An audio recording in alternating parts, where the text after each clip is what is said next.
Hello everyone. इस video में हम फ्री बॉडी डायग्राम के बारे में पढ़ेंगे। इसको हम एफबीडी कहते हैं। तो फ्री बॉडी डायग्राम में क्या करते हैं हम लोग, जैसे एक थर्ड लॉ के एग्जांपल में पढ़ा था कि हॉर्स कार्ड जो प्रॉब्लम थी वहाँ पे फ्री बॉडी डायग्राम बना था। तो उसमें हम क्या करते हैं, उसमें लगने वाले फोर्सेस के बारे में पढ़ते हैं कि उसमें कैसे कैसे फोर्स लग रहे हैं और कहाँ लग रहे हैं। तो इससे हम न्यूमेरिकल्स को सॉल्व करते हैं। तो फ्री बॉडी डायग्राम के लिए हमें पता होना चाहिए कि किसी बॉडी पे कैसे फोर्सेस लगते हैं और किस डायरेक्शन में वो फोर्स लगते हैं। तो फोर्स एक्ट्स ऑन एफबीडी। तो इसमें सबसे पहला फोर्स है वेट। सबसे पहला नंबर है वेट। वेट तो अगर हमने किसी फ्री बॉडी डायग्राम में वेट को रिप्रेजेंट करना है, वेट फोर्स को बताना है कि वो कहाँ लग रहा है, तो ये होता है हमेशा डाउनवर्ड डायरेक्शन में लगता है और ग्राउंड के परपेंडिकुलर होता है। Always acts downward direction, always acts downward direction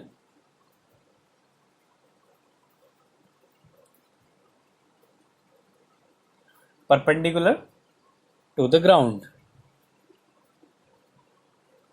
perpendicular to ground। हमेशा डाउनवर्ड डायरेक्शन में लगता है और ग्राउंड के परपेंडिकुलर लगता है। तो इसको कैसे रिप्रेजेंट करेंगे, माना ये एक सरफेस है, इसमें एक बॉडी है जिसका मास m है, हमने इसमें वेट बताना है। तो क्या करेंगे हम, इसकी डायरेक्शन जो होती है डाउनवर्ड होगी, तो इसका वेट लग गया mg। ऐसे अगर कोई इंक्लाइंड प्लेन है, ये प्लेन है जो कि हॉरिजॉन्टल से थीटा एंगल बना रहा है और इसमें एक वेट लगा हुआ है m।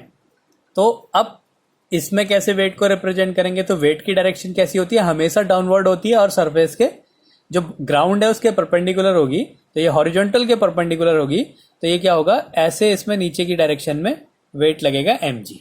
तो इस तरीके से हम किसी भी फ्री बॉडी डायग्राम में वेट को रिप्रेजेंट करते हैं। अब दूसरा है हमारा normal reaction. Normal reaction, normal reaction हमेशा बॉडी के परपेंडिकुलर होता है, सरफेस के परपेंडिकुलर होता है। Always acts perpendicular to the body,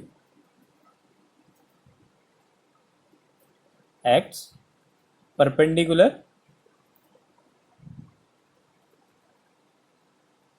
to the body. हमेशा कैसा होता है, उस बॉडी के परपेंडिकुलर होता है।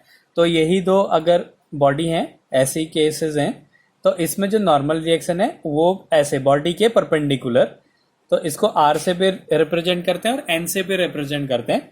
ऐसे ही कोई अगर इंक्लाइंड प्लेन है, यहाँ पे एक बॉडी है m मास की, तो इसमें नॉर्मल रिएक्शन इस बॉडी के परपेंडिकुलर, तो ये हो गया इसका नॉर्मल रिएक्शन। तो इस तरीके से हम नॉर्मल रिएक्शन को रिप्रेजेंट करते हैं। इसके बाद अगला नंबर है टेंशन, कि टेंशन को हम कैसे रिप्रेजेंट करेंगे।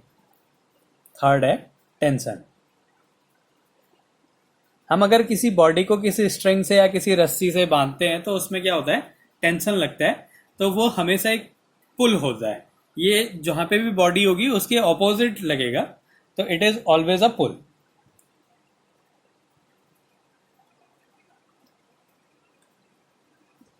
Always a pull. तो इसकी कंडीशन देखते हैं। माना एक बॉडी है इधर पे, ये एक रस्सी से ऐसे बंधी हुई है, ये पुली से होते हुए एक दूसरी बॉडी है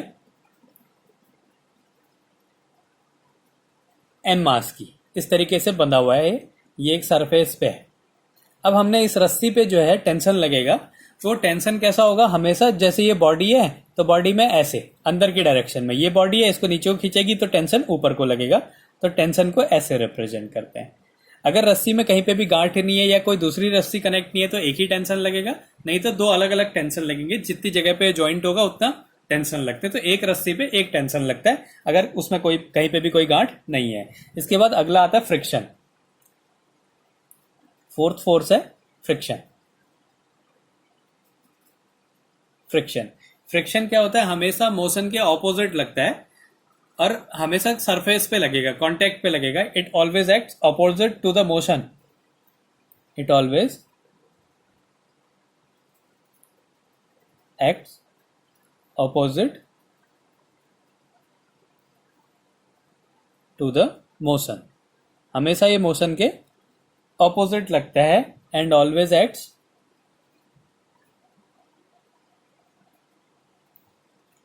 इन contact of two surfaces, contact of two surfaces.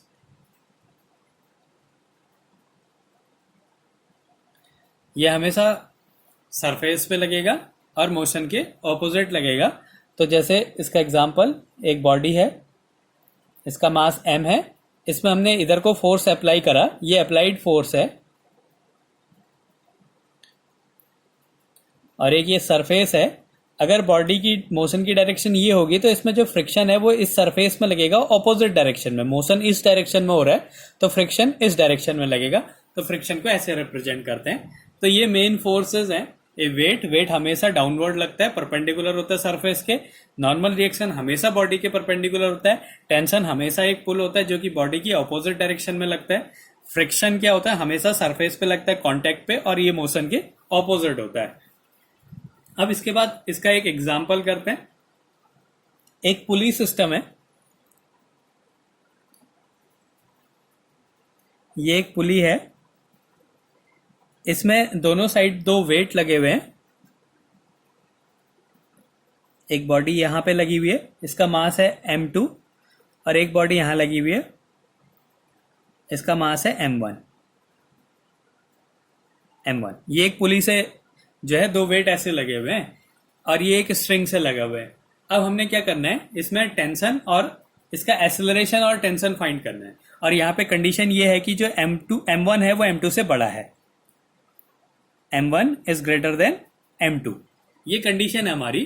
तो अगर m1 बड़ा है तो क्या होगा, बॉडी नीचे को ऐसे गिरेगी a एक्सेलरेशन से। अगर इस बॉडी का एक्सेलरेशन a है तो ये a एक्सेलरेशन से ऊपर जाएगी। तो हमने क्या करना है, इस बॉडी का ये इस सिस्टम में एक्सेलरेशन और टेंशन फाइंड करना है। ये फिक्स है ऊपर से, find acceleration and tension.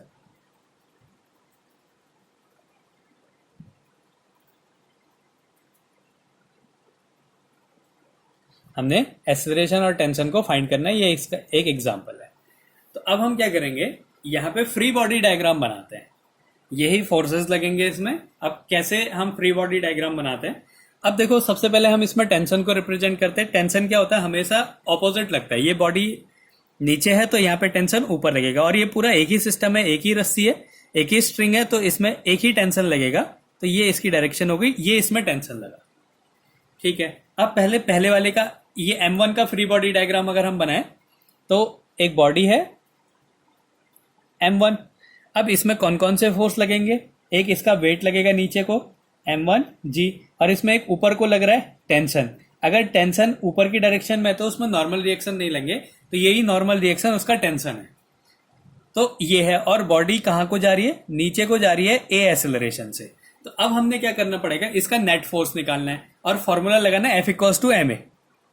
F=ma।